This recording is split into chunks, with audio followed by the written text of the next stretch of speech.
So guys, I'm a verified educator on an online learning platform called Unacademy, right? Where I'm making courses for GATE examination both in Hindi and English, right? So you can download the Unacademy learning app, search my name over there ACT and follow me on that particular platform for awesome videos on the GATE chemistry examination. All right, so very good evening to all of you. Now, finally, the CSIR notification for the December 2018 exam is finally out. You can find it on the official website. This is the link. I'll post the link in the description of my video as well. So, those of you who are feeling lazy, they can go through the website, they can go through this information bulletin right through the link.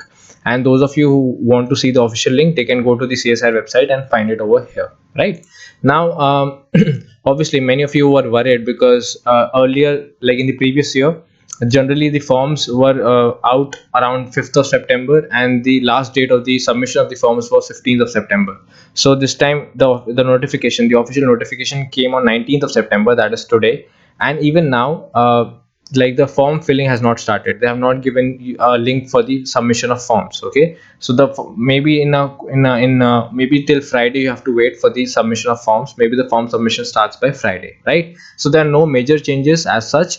In fact, there are no changes as such in the pattern or in the fees or anything else.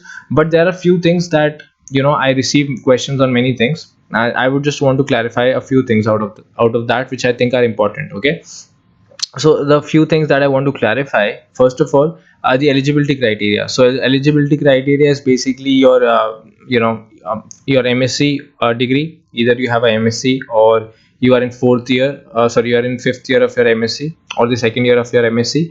Then you can have a BSMS, you can have a B Farm, you can have BTech, you can have BTech or BS 4 years. Okay, so these are the minimum requirements. What I wanted to clarify was actually people have doubt between JRF, and what to choose between JRF and LS. So that I'm going to clarify. And these are the timings. So for chemical sciences, it's a 200 mark paper for 3 hours, like maximum 200 marks. Obviously, you get a lot of options, and the timings are 2 to 5 p.m. Okay, for chemical sciences, mathematical sciences, and earth sciences. Whereas for physical sciences and life sciences, timings is 9 to 12. So nothing has changed over here as well. And part A, part B, part C, and these are the 27 centers at which the exam will be conducted, right? And examination fees again same. For general category it's $1,000, for OBC it's 500, and for SC/ST it's 250. And minimum marks that you need to score is 55% for general category, right?